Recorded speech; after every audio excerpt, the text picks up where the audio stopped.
This is your ultimate stop for everything sports. The Golden State Media Concepts Sports Podcast. Should I say more? From the NFL, MLB, the NBA to MMA, it's all in here. The Golden State Media Concepts Sports Podcast. Listen now.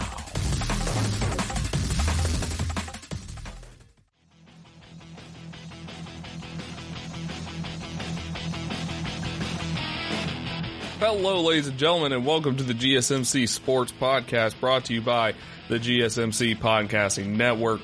I am your host today here on this Tuesday edition of the show. I am Josh Strickland. I am your host once again, and we have a jam-packed show for you today. We have some interesting topics, some interesting non-COVID related topics, but we, of course, also have COVID related topics because that's just how we are today. So, here are our topics today. We're going to talk about the QB Sim, which is a new simulator that could help college quarterbacks. We're going to talk about what happens if baseball players refuse to play. We'll talk about the NBA salary cap problem, and this does not have, I don't think it has anything to do with COVID. We'll talk about how would Michael Jordan fare in today's NBA, and then, of course, we'll recap the last dance, and that'll be the last time we talk about the last dance forever. Not forever, but you know what I mean. But first, we're going to lead off with Florida, the state of Florida, the great state of Florida. And by great, I mean it's kind of crazy. A lot of crazy stuff happens in this state. But one thing that Florida is very confident in, and that is bringing sports back. Florida is one of the only states in the United States that is perfectly open to bringing sports back, and it could provide a ray of light for NFL competition. Now, before we go off on this, let's just do a quick rundown of Florida. There's Miami, the University of Miami. You got Florida, University of Florida, FSU. You got FIU. You got FAU. Then you have Florida A&M. You got a bunch of other schools in the state of Florida that I probably don't even know that are in Florida. There is a lot of football in Florida. Florida is one of the biggest states recruiting-wise. There's huge high schools all over the state. It is just a perfect place. It is one of the most perfect places for football besides, the humidity. That's the biggest issue with the state of Florida when it comes to football. But in a sports year that only gets weirder by the minute, Jimmy Garoppolo could wind up throwing passes to George Kittle at the University of Florida's Ben Hill Griffin Stadium, or the Swamp. On Wednesday, Florida Athletic Director Scott Strickland found himself on a conference call with Florida Governor Ron DeSantis, who has been actively lobbying for professional teams in states with more severe COVID-19 restrictions to set up shop in Florida until they can return home. So Strickland told DeSantis that while his priority is making sure the Gators get their teams up and running in a timely fashion, they'd be happy to share facilities with a pro team in need of one. So DeSantis then tossed out that invitation Thursday morning in an appearance on Fox News channel Fox and Friends. If the Chargers, Rams, 49ers, Giants, or Jets, which they're from California and New York, which have the biggest restrictions right now in the country, although that's kind of changed because the California governor said we will be able to do sports in some capacity starting June 1st. So this, of course, already is kind of obsolete, but if things don't get better, then this could still be an option. But these teams, they can't necessarily play at home. They can't necessarily do anything at this moment in time. So perhaps they might want to play home games in Gainesville, in the Swamp. They've got a great football stadium, the Swamp, that's not used on Sundays, DeSantis said. So if an NFL team needs a place to land, we could work that out too. So Strickland is busy at the moment dealing with the logistical challenges associated with trying to resume Florida sports. But when he saw DeSantis pitching pro leagues on the possibility of setting up shop in Florida if some of their teams couldn't train or play at home, Strickland had an idea. So Strickland mentions that he reached out to remind him that UF and Gainesville have world-class healthcare facilities, an iconic football stadium, a state-of-the-art basketball arena, and a brand-new baseball park within 2 hours of cities with professional franchises, Strickland said in a statement Thursday. We've been receiving excellent guidance from our state and healthcare officials, and when those groups believe it is safe to host college and pro sporting events in Florida, we will be prepared to do so. So reached by phone Thursday, Strickland declined to comment further, but his ideas isn't as far-fetched as it sounds, because the state has declared pro sports to be an essential business, which initially allowed the WWE to film events in Orlando. It also allowed the UFC to stage 2 events in Jacksonville, with a third scheduled for Saturday. Major League Soccer is considering returning to play with training sessions followed by a tournament in Orlando. So Strickland and his fellow administrators at state-run universities must work with officials in each of their states to get their athletic operations back up and running. Though there have been some temporary moves because of hurricanes, for the most part, a state university's teams won't pick up and move to another state. But pro leagues have centralized administration that could command and a particular start time and temporarily move any teams that wouldn't be allowed to start playing in their home states. So college administrators are grappling with this idea that some football teams may be able to play a schedule while some not. We have talked about this before. The NFL doesn't have to worry about that, though. If California rules make it impossible for the Chargers, Rams, and 49ers to play in their cities, then the league can tell those teams just to pack up and go somewhere else, maybe Florida. Given how enthusiastically DeSantis has pitched this idea of setting up shop in Florida, it wouldn't be shocking if he tried to get other schools involved as well. Perhaps the Chargers could play at Florida, the Rams could play at Florida State's Doak Campbell Stadium in Tallahassee, which not the best facilities, but whatever. The 49ers could play at the UCF Spectrum Stadium or the city-owned Camping World Stadium in Orlando. If New Jersey rules keep the Jets and the Giants from playing, there could be room for them as well. One could take one of the Orlando stadiums and the other could use Florida Atlantic Stadium in Boca Raton.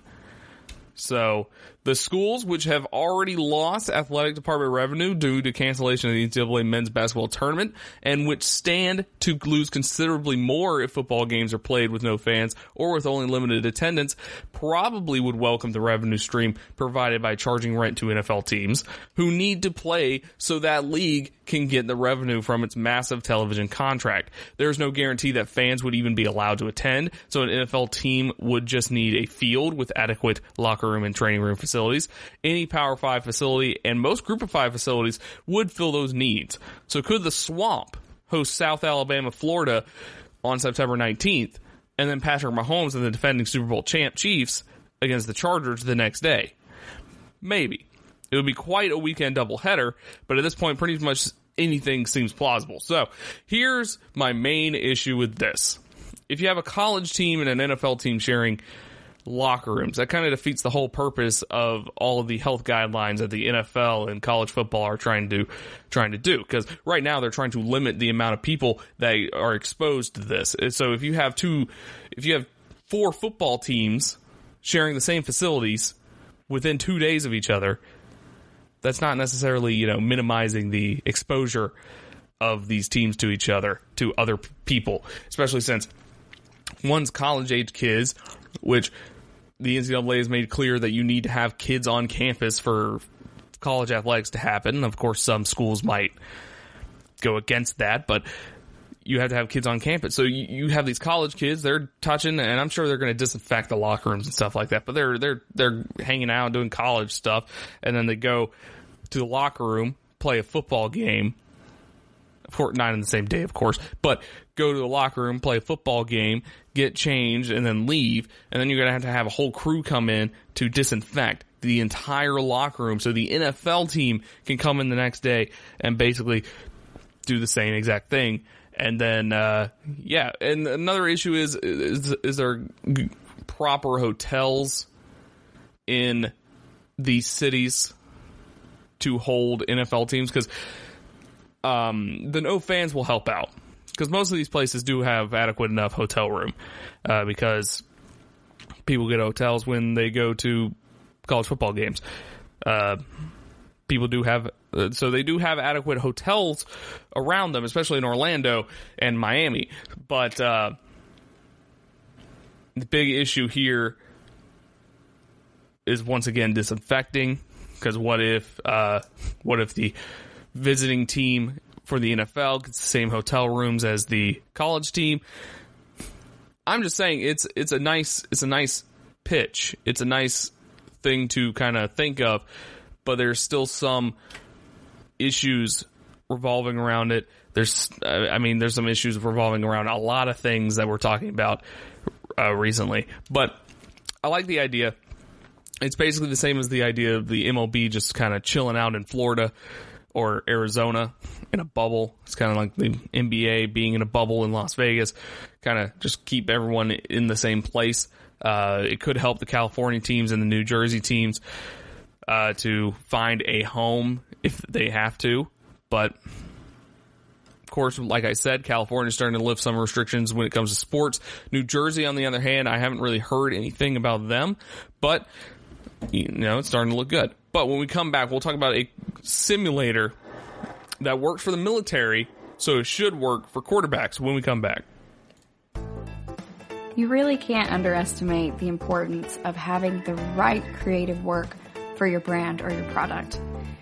Whether it's a logo, a website, a book cover, or an ad campaign, you really need a quality design to make that big difference pop and deliver your overall engagement and success in a competitive market. That's where Design Crowd comes in.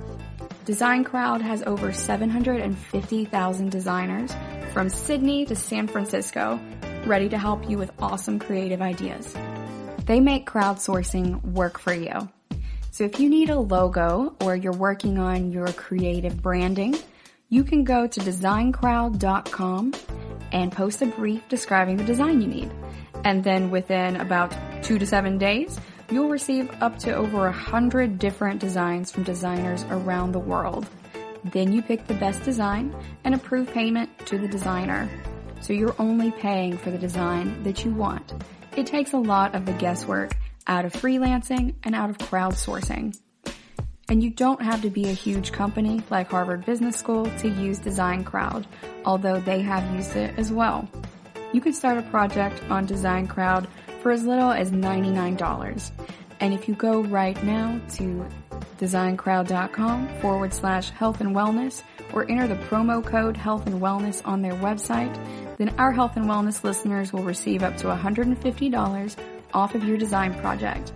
That's designcrowd.com/health and wellness or entering that promo code health and wellness.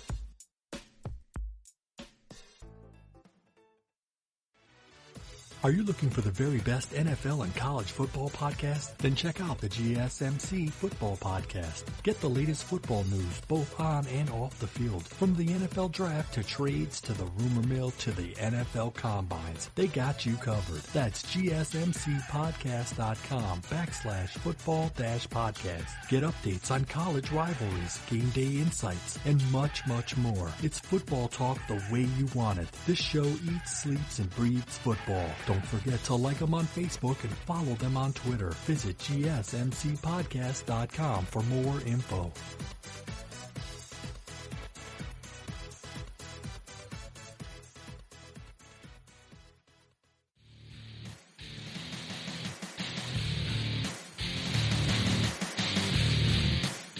All right, so we're going to switch gears here for a little bit. Instead of continuing talking about coronavirus, which we will talk about later in the very next segment after this, we're going to talk about something that could potentially be the future of football. Now, what am I talking about? So, tucked behind I-25 along a row of beige warehouses in northeast Colorado Springs is a 27-year-old building that houses the possible future of football. It's just before noon on a Monday, the second Monday of many in Colorado's mandated quarantine. The area, once frequented by tourists and Air Force cadets alike, has been rendered a ghost town. But instead of one of these nondescript warehouses, Inside of one of these nondescript warehouses is a virtual escape with a whole league of characters that former Broncos general manager Ted Sundquist has spent the last 4 years creating. This building is, of course, home to the Sports Virtual Training Systems, a company founded by Sundquist, whose first product, QB Sim, is an immersive quarterback training tool that marries the real world with the virtual world. Composed of about a dozen technologies, many of which were originally created for the military, QB Sim was designed to bring a quarterback as close as possible to a real game or true practice session without ever having to step on the field or recruit a teammate. Though many college and professional teams, the Broncos included, have employed virtual reality as an additional training tool over the years, the need for alternatives to on-field practices is now greater than ever. NFL facilities and college campuses are closed to players because of the coronavirus restrictions. Limiting them to remote workouts and film study to hone their crafts. QB Sim's immersive technology takes virtual training to a new level that might help idle quarterbacks now and possibly provide a new way of visualizing and teaching the game at every level. So for 10 weeks last season, Broncos quarterback Drew Lock sat on injury reserve with a sprained thumb. His practice was limited to watching Joe Flacco and Brandon Allen, studying the playbook, sitting in on team meetings, and spending hours using the team's virtual reality system. It definitely helped me, especially with the hand situation, Locke said. It kind of goes back to what it is now. You can't be on the field. I couldn't get on the field with my hand. Being able to watch all that and take all of Joe's reps that he was taking in practice definitely helped me out a lot. Within the past 5 years, virtual reality has become a training tool with multiple industries. The Broncos joined the list last year, but at the urging of former offensive coordinator Rich Scangarello, they converted a small room in their training facility into a VR center where Locke and other quarterbacks could slip on a headset and walk through practice sessions recorded with a 360-degree camera. The 3D view provided a more complete visual than the usual film cut-ups from practices and games. But instead of recreating the past, QB Sim builds a new future with motion capture cameras, artificial intelligence, 3D animation, haptic feedback, and data analysis, all working together to create live football situations without a field or the presence of other players. Let me show you, Sundquist says, as he walks onto a small patch of artificial turf at the Sports VTS headquarters. In the middle of the turf is an orange traffic cone, atop of which rests a football. Sundquist pulls a wireless headset over his eyes, then positions himself behind the cone, his makeshift center. Sundquist's view inside his headset is projected on a large screen adjacent to the field, and the simulated tour begins with an animated 3D locker room. When Sundquist turns his head to the right, he sees a heads-up display with his statistics and the matchup, TCU versus Air Force. He stares at the start simulation button and is instantly transported to the 16-yard line of a stadium where he's now the quarterback of the Horned Frogs. The animated stadium is packed with a noisy crowd, and Sundquist spins to show the 360-degree view. He can see the sweat glisten off his teammates' arms. He can look down, see every blade of grass on the field. He can look up and watch the animated clouds drift across the stadium scoreboard. When he turns his head to the right, he finds another heads-up display that shows the game stats, a diagram of the play that he's about to run, and the down and distance, 1st and 10. I can't throw, he warns. I have a bad shoulder, so I'm just going to drop back. Sundquist takes the snap from the cone, drops back as the play unfolds around him, and waits as Air Force defensive line caves around him. The play stops. Large white letters that read sack appear on the screen. He chooses another play from the menu at his top left and is transported to the 50-yard line in a shotgun formation. He looks right and finds his halfback ready to run a wheel route and catch a pass along the right sideline. So with every movement, the defense's reaction is dictated by the set of algorithms to recreate as close as possible how a real defense would react. Had he had the time and desire, Sundquist would have run through a full playbook. He could have designed more plays and viewed each from the perspective of every player on the field, moving from QB to tight end instantly with a few turns of his head. He could slip on the haptic feedback shoulder pads and even feel a defender colliding into him, which sounds terrifying. He could trace the trajectory of his passes to get a clearer picture of how tight a window might be on a certain route. He could rearrange all 22 cameras to visualize the play from the sideline or from above. He could eliminate the defense and practice only with his offense. He could reduce it further to practice a few routes with a virtual receiver. He could then dissect his performance in every variable imaginable. I'm just trying to build tools here for a coach to look at and say, how did we do, Sundquist says.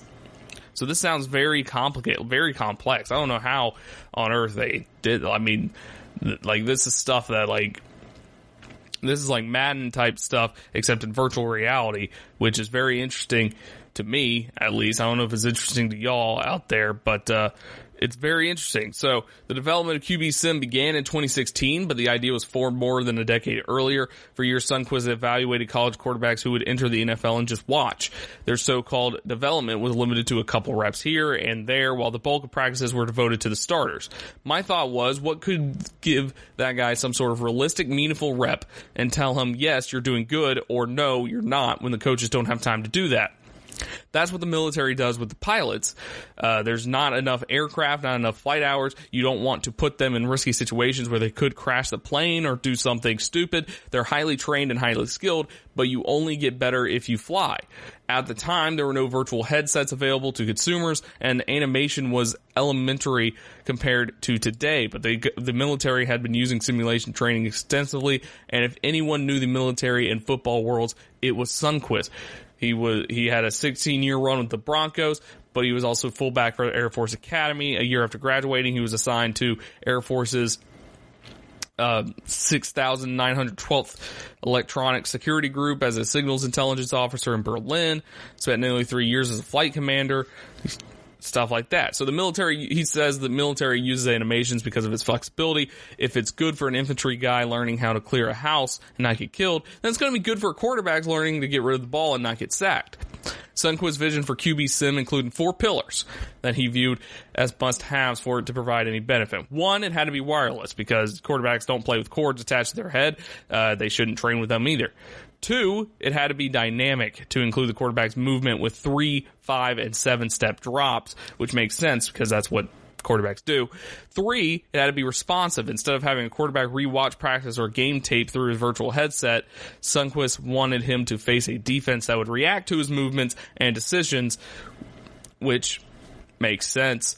And 4, it had to include a football. He has to throw a ball, Sundquist says. I don't know how many quarterbacks, young guys, where you put them on the board and they can tell you exactly what to do, but when you put them in the real setting where he has to throw and react, they can't do it. They freeze up. So his list of requirements sent him on a years-long path of researching, traveling to video game developer conferences, consulting with military technology companies, and working with designers, software developers, animators, data analysts, and many others to form a world that blends the real with the virtual. So I know that something sort of... I know what they're talking about with the 360 camera. So Clemson has this when we do pass scale, which pass scale is just 7-on-7. It's just no offensive line and stuff like that. It's just passing. When we do that, we would have a 360 camera that sits behind the quarterback, and then we have a little VR room where they put the VR headset on and they just pretty much watch that 360 camera, and you kind of just go through the movements, and you just kind of read blitz packages and coverages and stuff like that. And that's pretty much all it is. That's all it is. You don't throw a football or anything like that. So this could be revolutionary, but it sounds expensive, which I know NFL teams have loads of money, so it's not that big a deal for them. But it does sound pretty revolutionary if this works as intended, but from what I know about video games and what I know about VR and stuff like that, it might not work the way they want it to work at first. I mean, it sounds like they have a really good working model at this moment in time, but this is very interesting. This literally could be the future of football practices, and it could help the quarterback, I mean, quarterbacks don't get hit in practice anyways, but it could help, like, wide receivers too, because he said you can do different positions. It could help offensive linemen. Offensive linemen can do it and learn their blocking schemes and stuff like that. So it's a very interesting concept, and it could very much be the future of football as we know it. So, but when we come back, we'll talk about the future of baseball as we know it if players do not choose to play this season. You really can't underestimate the importance of having the right creative work for your brand or your product. Whether it's a logo, a website, a book cover, or an ad campaign, you really need a quality design to make that big difference pop and deliver your overall engagement and success in a competitive market. That's where Design Crowd comes in. Design Crowd has over 750,000 designers from Sydney to San Francisco ready to help you with awesome creative ideas. They make crowdsourcing work for you. So if you need a logo or you're working on your creative branding, you can go to designcrowd.com and post a brief describing the design you need. And then within about 2 to 7 days, you'll receive up to over 100 different designs from designers around the world. Then you pick the best design and approve payment to the designer. So you're only paying for the design that you want. It takes a lot of the guesswork out of freelancing and out of crowdsourcing. And you don't have to be a huge company like Harvard Business School to use Design Crowd, although they have used it as well. You can start a project on Design Crowd for as little as $99. And if you go right now to designcrowd.com/health and wellness or enter the promo code health and wellness on their website, then our health and wellness listeners will receive up to $150 off of your design project. That's designcrowd.com/health and wellness or entering that promo code health and wellness. Check out the show that's built on the MMA, from the UFC to extreme cage fighting. They got the fights covered. Check out the GSMC MMA podcast. Get the latest news on past or upcoming fights. Join us as we talk to and about some of the biggest names in the MMA, past, present, and future. When it's the fight game, there's just one show to check out. GSMCpodcast.com/MMA-podcast. Don't forget to like them on Facebook and follow them on Twitter. Visit GSMCpodcast.com for more info.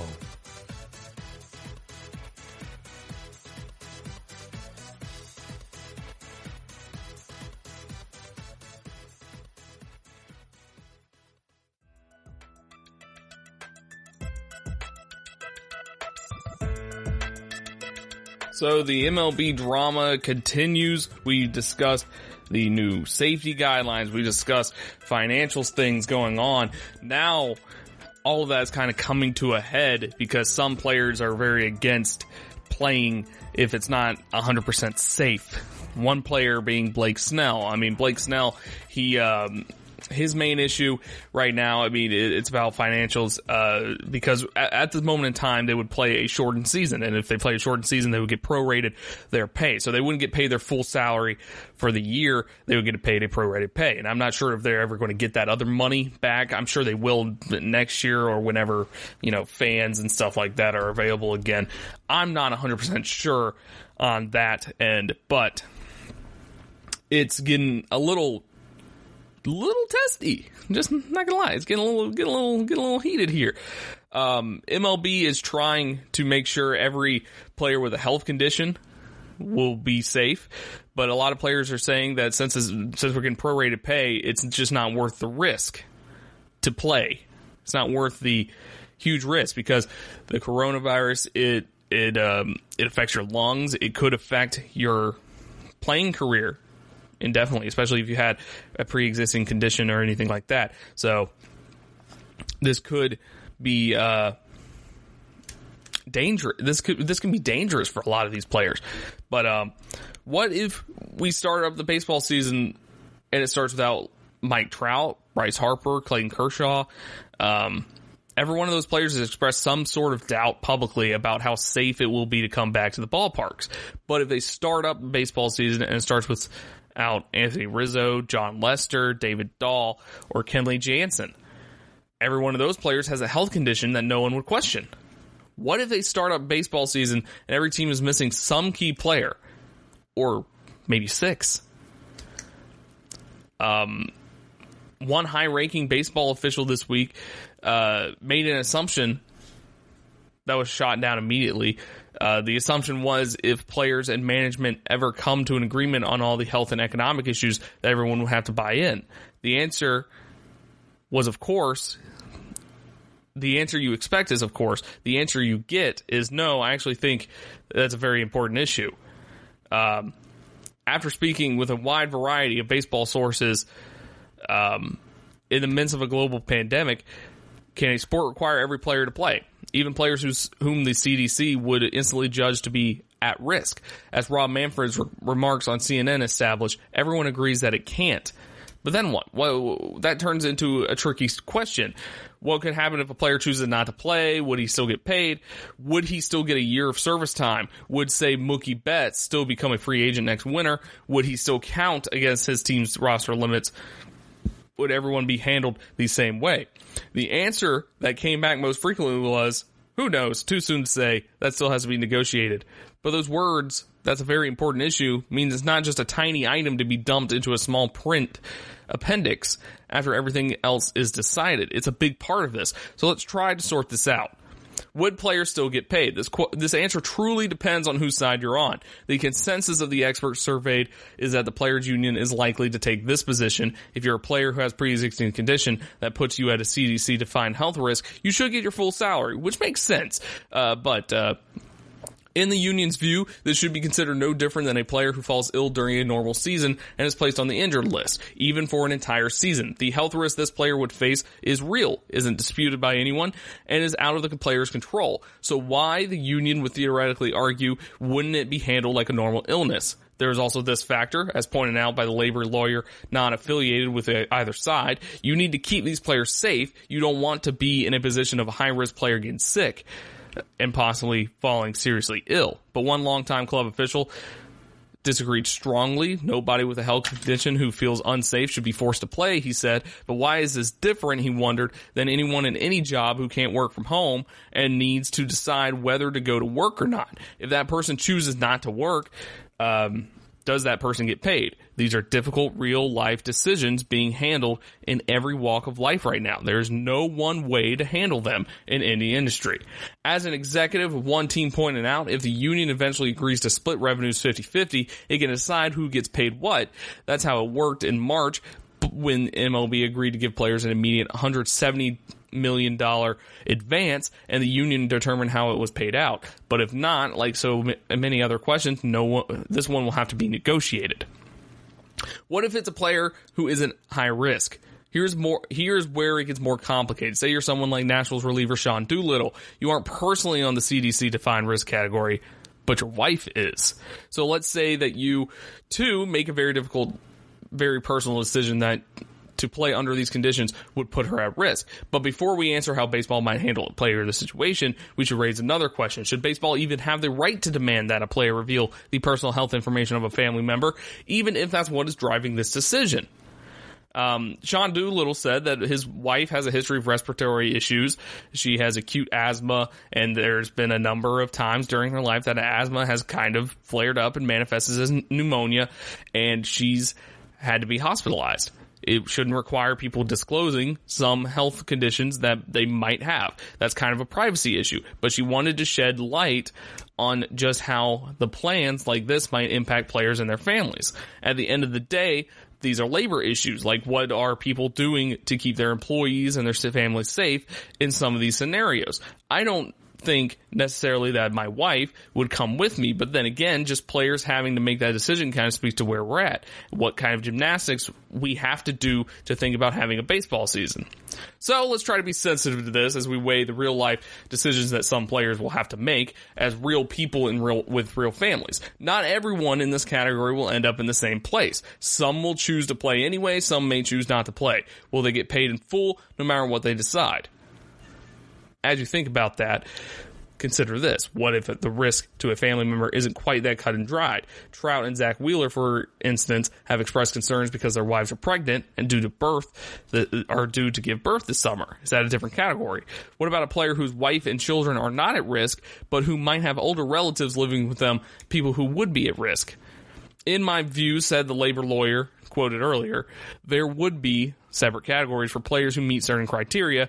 I would expect that clearly would extend to players in the high-risk category. Whether it extends to players with family members who are compromised, I don't know. It's possible. There would have to be a negotiation over who has the ability to opt out. Would players still get service time? That's another big one. This is an interesting question. In the March agreement between MLB and the union, two sides arrived at a formula that would give most players service time if the season is canceled and no games at all are played. That policy is fairly cut and dry. But what happens if games are played and a player chooses not to report? Then this becomes a much more contentious issue. An official from one club said it's a completely different issue if now we're playing and a player decides not to play. I guarantee teams will say you're not going to get service time if you don't play. But again, should that be the policy across the board, no matter what that's the player's reason for not playing? The union, who almost certainly would argue that anyone considered high risk should receive full service time. For anyone else, that might be a more difficult call. There isn't a lot of precedent for this because baseball is an uncharted territory in almost every way right now. The closest thing to a precedent is the restricted list held by the commissioner's office, which is normally where a team would place a player who refuses to report or leaves a team. A player on a restricted list would count against a team's active roster limit or get service time, but it's also possible that rather than using the restricted list, you could create another list, said another team official. You could create a COVID-19 list, then you negotiate it, and also how you would handle issues like service time, benefits, and salary. But let's think about the potential ripple effects if some of these players did get service time. Hypothetically, would the Phillies be happy if, say, JT Realmuto decided to sit this year out, got credit for a year of service time, became a free agent without catching a single Phillies game this year? Would the Astros be okay with George Springer said he wasn't comfortable with playing, missed the year, then marched right into free agency this winter? That would seem unlikely because players on the verge of free agency have so much incentive to play. But if guys like that did choose not to play, their teams would be frustrated enough by just not having those stars on the field. Now imagine if the rules would allow them to still become free agents. Frustrated wouldn't seem like the best word to describe the club reaction to that. You can't allow players to just game the system. So if the union decides to fight for service time for all players opting out of playing this year, you could see why that would turn into one of the most heated issues in these negotiations. So, of course, I feel like I have to say this every time, just more issues keep popping up. More and more issues popping up. This is a very complex situation to try to get baseball back, try to get any sports back, because the players are worried about their own well-being, the MLB is worried about their own well-being with TV deals and stuff like that. So it's there's so many hurdles to jump over, but yeah, it's crazy. It's so many hurdles to jump over. But when we return, we'll talk about the NBA salary cap problem. What is it, and could we fix it? When we come back.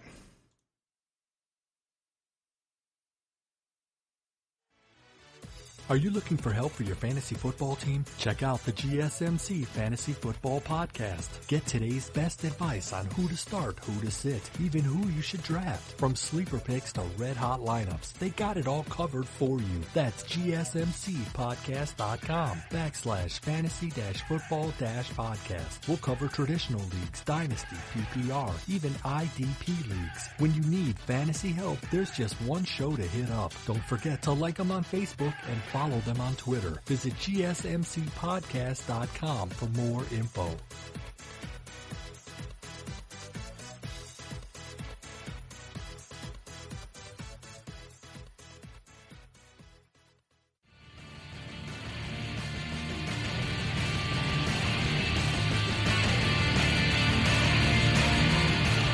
So, welcome to the NBA half of this basketball half of the podcast. We're going to be talking about basketball from here on out. Of course, we got to talk about the NBA and them potentially coming back. But the NBA has a salary cap problem that we need to smooth over and we need to manage. We need to make it better. So, with the gathering optimism in the league that basketball will be back in some form or another by midsummer, it has everyone feeling good this week. However, before that happens, there are multiple thorny issues, because of course there are. You can't have sports without multiple thorny issues. You have these issues that need to be worked out between the league owners and the Players Association, and little in the way of a roadmap for dealing with them. Sports imitates life in this respect. We are truly in a terra incognita. Major parts of the league's collective bargaining agreement will have to be renegotiated and rewritten, and thankfully both sides seem to realize this and appear to be operating in good faith toward the fair resolution. That said, a lot needs redoing. For instance, player contracts that expire on June 30th will need to be readjusted to a later date, say October 1st. Guarantees for 2021-2022 that kick in during June and July will need their dates modified. Pay cycles for 2021-2022 season will likely need altering, and rulings will need to be made on some 2019-2020 contract incentives that were written under the assumption of an 82-game season. The negotiating won't just be between the league and the players. Either on the team side, nearly all staff and coaching contracts expire on June 30th or sometime in July. If teams have to renegotiate all of these individually, even just to extend them a few months, that could quickly get rocky. Above all, however, one thorny issue stands out. What should they do about the 2020-2021 salary cap? While this isn't necessarily an impediment to an immediate return to play, teams and players will both want answers quickly. Some teams will make decisions in whatever remains of the regular season that have implications for next year, knowing the cap number seems to be like a fairly important piece of information in that regard. And surely the league will need this information well before the draft, whenever that happens. In talking to several league cap experts in recent days, I found that the complexity of this issue immediately became apparent. Let's start at the top. The cap is such a complicated issue because of the potential for a tremendous drop in league revenue in 2020-2021. Commissioner Adam Silver reportedly indicated 40% of the league's revenues come directly or indirectly from fans attending games.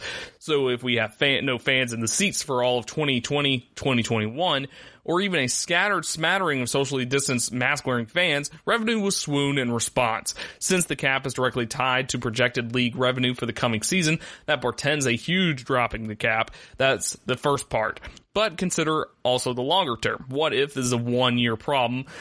We get a vaccine in 2021 and we're back to full arenas for 2021-2022 season. In that case, the salary cap will sharply snap back upward in response. Here's the catch. Nobody wants this. Whether it's the drop or the spike, the unintended consequences of each would be massive. On the team side, a massive drop in the cap number would also drop the luxury tax number, which is set multiple of the cap number, which in turn would force several teams into huge unexpected salary tax payments at a time when they are already likely to lose money. One exec who ran the numbers told me 25 teams would end up in luxury tax without some fairly extreme roster adjustments. Undesirable consequences would include fire sale trades and liberal use of a stretch provision on quality players just to avoid the tax payout. From the player side, a huge drop would screw three sets of players in particular, the most obvious being the 2020 free agent class, who would enter a market with virtually no money. All but the best would likely end up on one-year budget deals. A shockingly large number would be forced to accept the minimum. They actually might fare better than two other classes of players, however. Those who agreed to max contract extensions a year ago and first-round draft picks who signed rookie deals in 2020. So Siakam projected $116 million deal with the Raptors, for instance, would be slashed to more like $80 million. I mean, that's insane. $36 million is not small. As for the 2020 first-round picks, their salary for their first 4 seasons and the qualifying offer for the 5th are all contingent on the salary cap next year. Additionally, a potential cap spike in 2021-22 and 2022-23 offers a similar quandary in reverse. We all saw what happened in the no smoothing summer of 2016. It's an orgy of just horrible contracts, and it would only get worse and potential much sharper spike in the summer of 2021.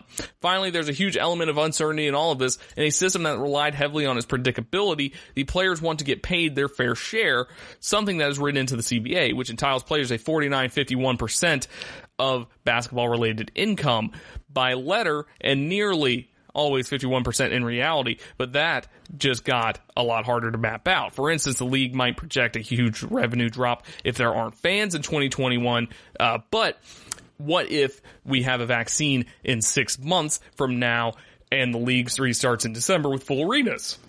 The players could potentially be signing away a huge chunk of money if they agreed to a cap dip right now. The owners face a similar risk in the opposite side of the coin. They can't agree to pay the players based on next year's original pre-coronavirus cap projection, a now laughable rise to $116 million per team, and then be left high and dry with no fan revenue. Nor can they sign off on a rosy projection for 2021-22 because they just don't know how long we'll be dealing with COVID-19 or what innovations might help us manage it.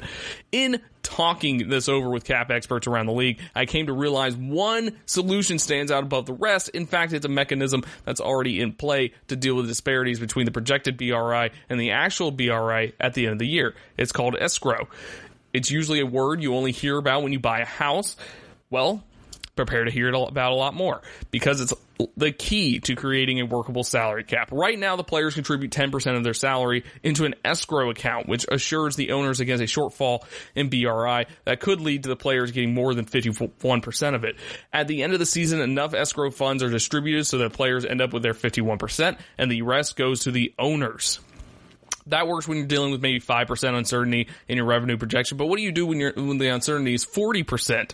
Obviously, one option is to sharply increase the escrow amount. The beauty of doing this is that it allows the cap number to hold relatively steady, which means we don't have to get all the unintended consequences of sharp yo-yos in the cap number. If teams withheld 30% escrow instead of the current 10%, for instance, that triples the allowable band of uncertainty in the revenue projection. Consider a case where the league sets the cap number exactly the same in 2020-2021 as it was in 1920, $109 million per team. Then it makes up any difference between that and the final BRI by taking the money out of escrow.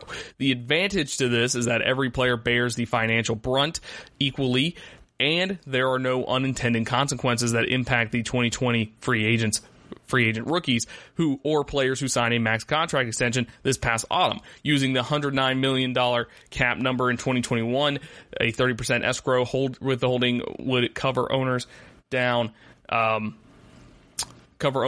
a cap number of about $76 million, which is pretty close to a worst case scenario from the league side. The players, on the other hand, would get to keep all the money if things turn out better than expected. They could conceivably withhold even more than 30%. However, players are likely to push back harder the higher the escrow amount gets. Swallowing the entire potential BRI variance under escrow means taking out a huge chunk of their paycheck until after the season, if ever. For whatever reason, nearly every person that has been talked to mentioned 30% as a likely target. Escrow does a lot of heavy lifting, but it can't quite do it all. That's where the second piece of this, cap smoothing, comes in. People are skeptical of what smoothing could accomplish because it's one huge lingering question. Smoothing to what? When a sharp cap rise was easily projectable, as in 2016, smoothing made a ton of sense. But now nobody knows what the landscape will look like in 3 or 4 years. We know more or less what is possible and what can make some interferences about what might be likely. Combined to a larger escrow withholding, it can allow for planning stability for both players and franchises. The league and players would likely need to revisit any smooth cap estimates several times over the coming years, but this is still better than wild yo-yos. So there's kind of a quick overview of stuff. I mean, increasing the escrow percentage could help out a lot in the salary, in the cap space for the NBA. But I mean, this is a more technical issue that people aren't really thinking of. Of course, the players care about their money a lot, like we discussed with baseball. Players care about their money a lot, especially when they're supposedly putting their bodies on the line to play during this unprecedented times. So money is very important here. It would be insane to see the free agents sign league minimums just because the league can't afford to pay them the money that they deserve for their play, like signing a 1-year league minimum deal. Just imagine, I don't know, I forgot who's a free agent coming out. Oh, Anthony Davis is a free agent, I'm pretty sure. Imagine Anthony Davis signing with the Lakers for a league minimum for 1 year. I mean, that's just insane to think about. But when we come back, we'll talk about Michael Jordan, of course. He's the talk of the town right now. The next 2 segments are Michael Jordan related. We'll talk about Michael Jordan and how he would fare in the modern NBA offense. Are you looking to get your college football fix? Looking to get the latest news on your favorite school's team? The GSMC College Football Podcast is your ticket to all things college football. Join us as we talk college football from the national championship, the college rivalries, the bowl game, to the Heisman Trophy. To which conference is the best? We've got you covered for the Big Ten, SEC, Big 12, the Pac-12, ACC, and everything in between. Download the GSMC College Football Podcast on iTunes, Stitcher, SoundCloud, Google Play, or anywhere you find podcasts. Just type GSMC in the search bar.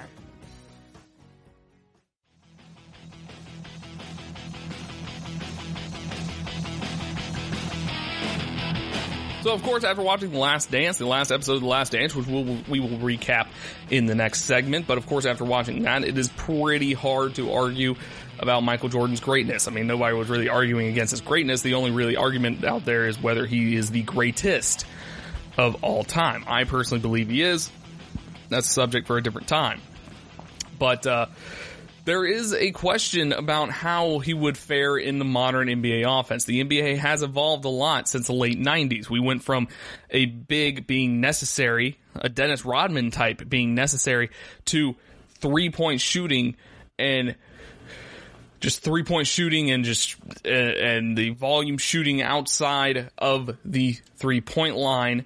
I'm sure you guys have seen the heat map of shots in the NBA from like last year or something like that, and it was just all red around the mid game is gone. There is no jump shots anymore. You have 3-pointers and you have layups. That's pretty much it. There's no mid-range game anymore. Michael Jordan, he was really good at the mid-range game, especially in 98. He could shoot threes a little bit, but he wasn't as efficient as, say, a Steph Curry type. And, of course, he was really good at layups and dunks and stuff like that. So, for all of his success with the Chicago Bulls and Los Angeles Lakers, the triangle offense is not particularly influential on how the game is played in 2020. Aside from split cuts and the occasional blind pig action against overzealous ball denial, few vestiges remain.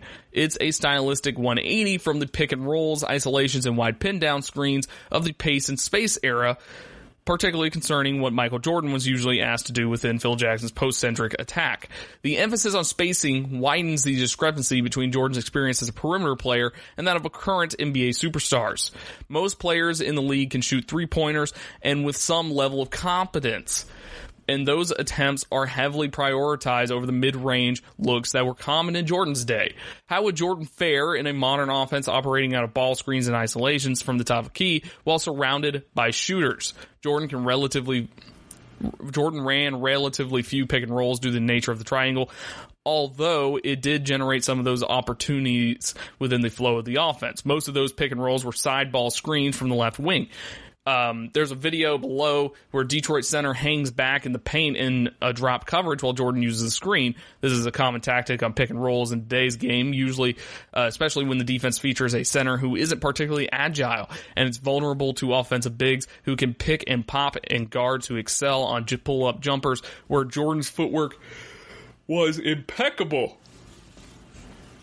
Jordan plants his left foot as he comes off the screen and executes a jump stop, squaring himself to the basket, get his feet underneath him. He's now in a position to elevate while on balance and gets excellent lift on his jumper. Defenses might try to mitigate the damage that an elite pull-up jump shooter like Jordan can inflict in today's NBA by having their big man hedge higher instead of staying so deep in the paint. That allows them to get a hand up and contest if the ball handler begins its shooting motion, but it also gives them enough space to where they can protect the rim against a drive to the basket. That's where the value of a pick and pop big comes in. A player like Serge Ibaka, who would be ideal pairing with Jordan because he can spot up beyond the three-point line. That would clear the paint of congestion and make it easier for Jordan to drive and finish at the rim. And if the hedging big fully commits to the contain, that leaves the popping big with an open three. Jordan was a streaky three-point shooter, capable of unleashing barrages like Game 1 in the 92 finals, but he also had extended droughts. His jumper would tend to go flat when he went cold, and he would usually back rim those shots as a result of not having enough arc on them. That was often a result of him finishing a little too far forward on his follow-through instead of getting his shooting elbow past his eyebrow. Addressing that small technical flaw would likely bring his three-point percentage up from 32.7% that he shot for his career to the mid to high 30s that many elite on-ball scorers shoot today. Provided with Jordan was able to do that, and there's no reason he couldn't with more reps and emphasis on extending his range and, Michael Jordan's insane work ethic of the like, he would attract higher hedges more often than not. These defensive coverages are effectively double teams on the perimeter, opening up opportunities for teammates, but they're vulnerable to roll men and skip passes to weak side shooters. On this next play, on the next play that they show in this article, Anthony Davis sets a drag screen for LeBron James in early offenses as Dwight Powell hedges high. Since Davis is a premier roll threat, Dallas has Dorian Finney-Smith fully commit to getting in the way of his lane to the basket, also known as tagging the roll man. That leaves Delon Wright with the responsibility of covering both Alex Caruso and Danny Green on the weak side. LeBron locks in on Caruso, moving right with his eyes, like an NFL quarterback does with a lurking safety, and that frees up Green, his intended target all along. How much Jordan would be able to capitalize on the additional defensive attention he'd receive on the perimeter in the modern game would be heavily dependent upon how well he could make his roll/skip pass read. So in recent years, teams have discovered that isolation mismatches usually compromise their defense less than the scrambling, help and recover situations that conventional approaches to defending screens do. Switching screens has become much more commonplace as a result. Defenses that switch bigs onto Jordan would concede jumpers to him the vast majority of the time, but switches onto smaller guards will allow him to capitalize on the size and speed discrepancies that he thrived on in his era. In today's NBA, he just have to go about it a little differently. So in the next clip that they have here, Landry Shamet sets a ball screen for Kawhi Leonard. Offenses get to choose the mismatch they like best when defenses switch by having a player that their desired target is guarding set the screen. In this case, that leads to a matchup between Kawhi and Kemba Walker. Leonard's obvious advantage with his size and strength, but the location complicates his ability to overpower Walker. He's beyond the three-point line, and the defensive calculus is that Walker has foot speed to at least stay in front of Kawhi. Meanwhile, Marcus Smart and Jason Tatum throw narrow potential driving lanes by playing far enough off of their man to help, but not too far as to not be able to close out the three-point line. This type of help defense was illegal in Jordan's era.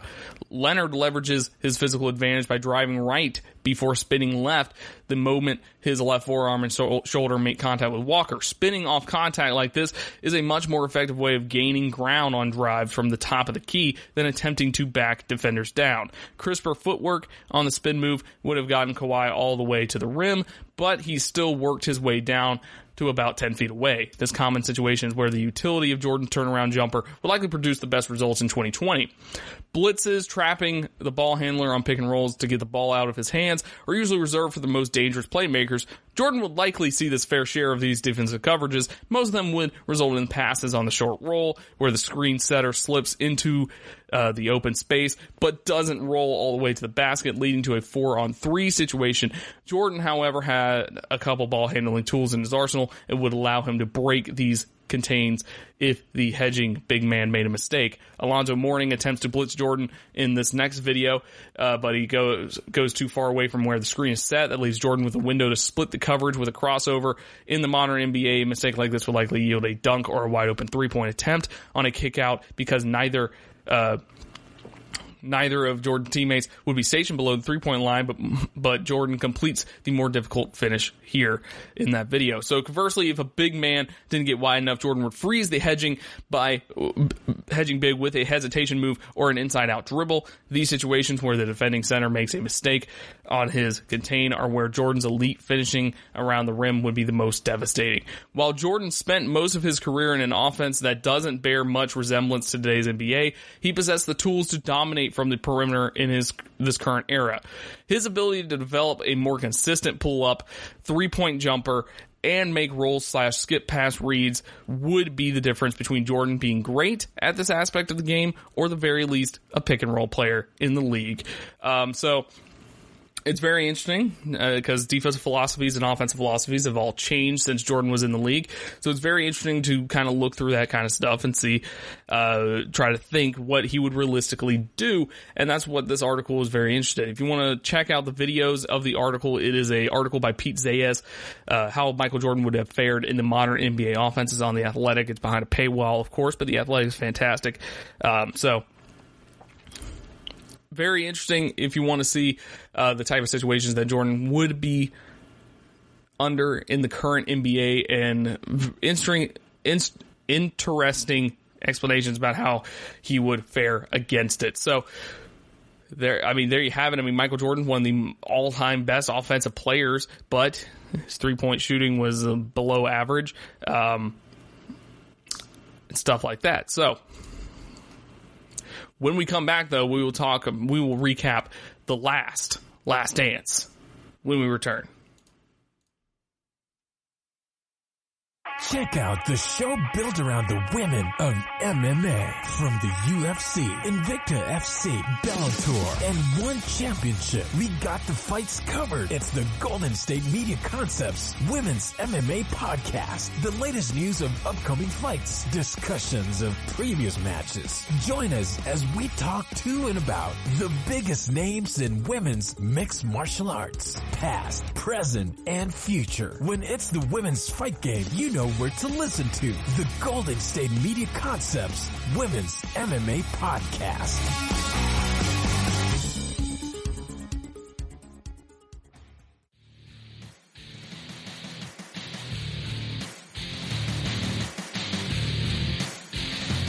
So the last two episodes of The Last Dance were Sunday night, and I'm here to recap it. It was pretty good episodes. Pretty good ending overall to The Last Dance, this intense 10-episode saga that kept us captivated for the past 5 weeks, and I hate that it's over. I hate that it's over. It's very sucky that it's over, but it's fine. I'm happy that it happened. Which is it's a dumb thing to say, but that is true. I'm happy that it happened. But this episode was all about 98, the 98 season. I mean, well, the last episode was all about the 98 finals, the 98 Eastern Conference finals and stuff like that. But you get to see a little bit more into Michael Jordan, his innate personality to win at all costs. He holds grudges for seemingly no reason, which I said this is like last week or something like that. He's literally in the doc, he said that someone told him good game, and he said that motivated him. And I'm not really sure how that motivates you, but whatever. Just whatever, man. But this episode had it all. I mean, you had Michael Jordan being a crazy competitor. You had good basketball stories with Utah coming back for their revenge game, their revenge series, their rematch series against the Bulls in the 98 finals. You had Dennis Rodman going away for reasons unknown and stuff like that. So then we learned about the flu game. The flu game in the 97 finals, which is one of Michael Jordan's biggest accomplishments, I would say. The biggest thing that added to his legend was the infamous flu game it had Jordan puking for 12 hours straight before Game 5 of the 97 finals in Utah. Apparently, it was not a flu at all. According to Jordan, it was in a case of an intentional food poisoning perpetrated by a dastardly Salt Lake City pizzeria, which, let's talk about that real quick. So you're telling me, because he tells the story that they like opened the door and there's like a group of five dudes delivering this pizza. Okay. That makes no sense just in general. So not only did these people, I don't know how they ordered the pizza. I don't know if they ordered under Michael Jordan's name, which that would have been dumb. But I mean, I understand like they probably brought extra people because they probably thought it was Michael Jordan and they wanted to like get a peek at Michael Jordan or whatever.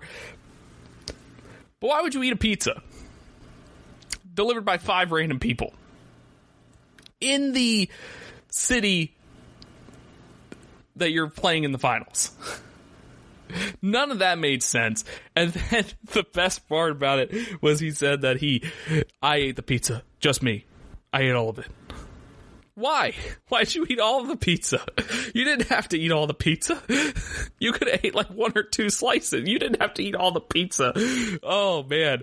Oh, I just love that so much. But this is considered his most legendary performance. He was vomiting all night before the Game 5. He showed up and dropped 38 points in 44 minutes to help the Bulls to a 90-88 victory. This was absent from the series up until now. So the night before the game, Jordan found himself hungry sometime after 10 p.m. in a city dominated by conservative Mormon Moors. Finding a restaurant open at that hour was near impossible. Even room service at the team's Marriott had shut down.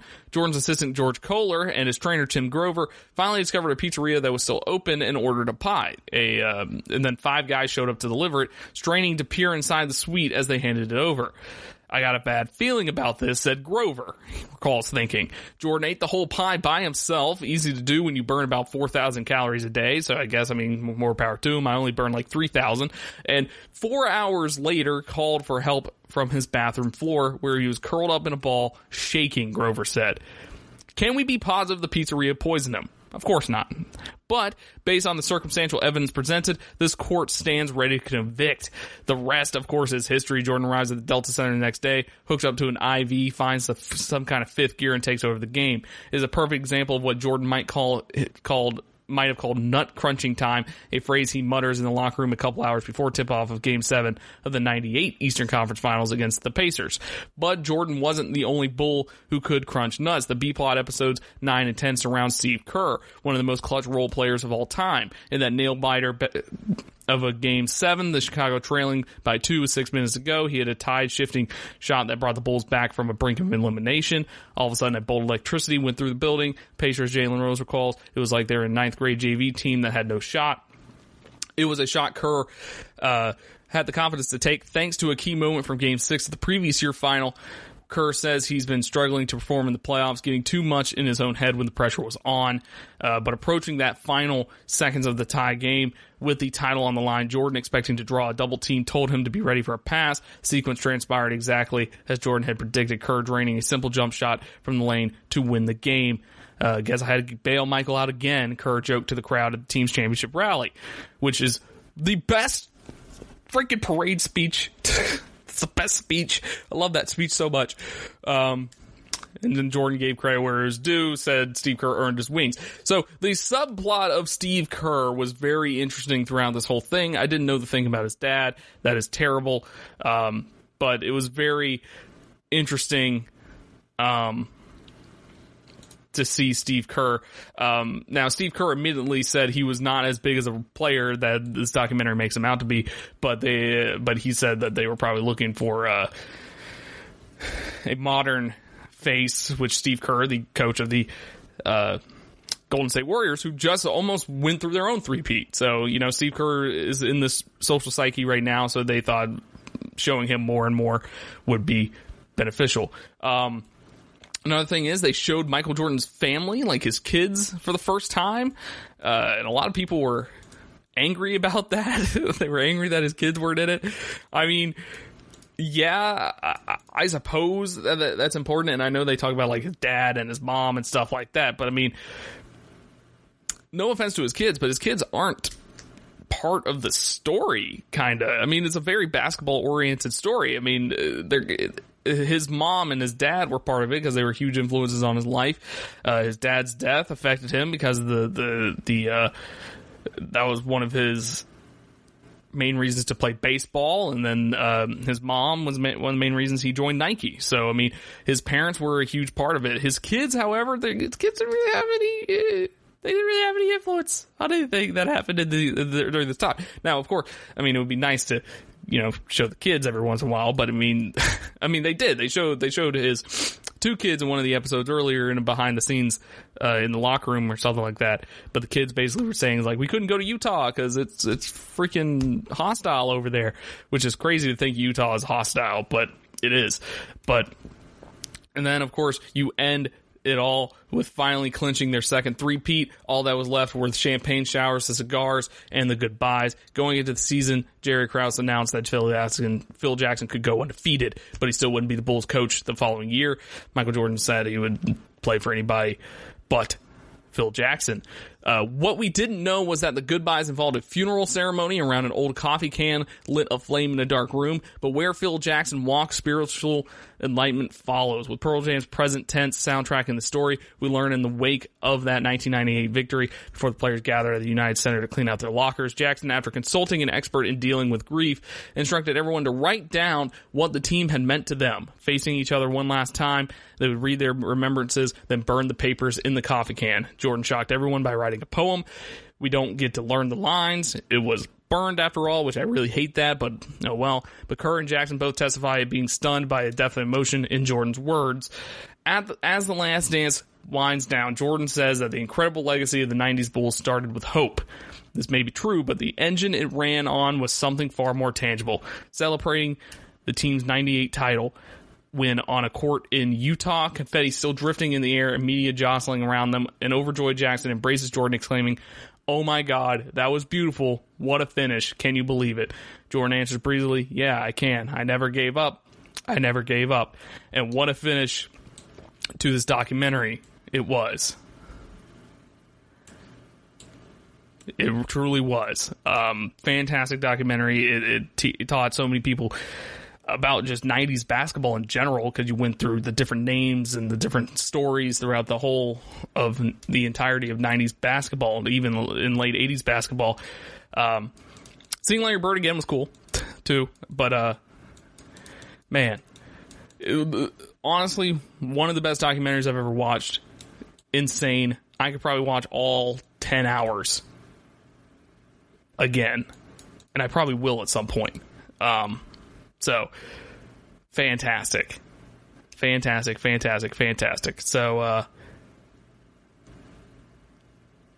yeah, it was good.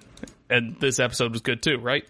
Right? This episode of the podcast? Okay, anyways, if you liked it, like, comment, and subscribe wherever you get your podcast. You can follow me on Twitter at Strickland_Josh. You can yell at me for my bad takes, or whatever. And, I'll talk to you all on Thursday. Thank you for listening. You've been listening to the Golden State Media Concepts Sports Podcast, part of the Golden State Media Concepts Podcast Network. You can find this show and others like it at www.gsmcpodcast.com. Download our podcast on iTunes, Stitcher, SoundCloud, and Google Play. Just type in GSMC to find all the shows from the Golden State Media Concepts Podcast Network. From movies to music, from sports to entertainment, and even weird news. You can also follow us on Twitter and on Facebook. Thank you, and we hope you have enjoyed today's program.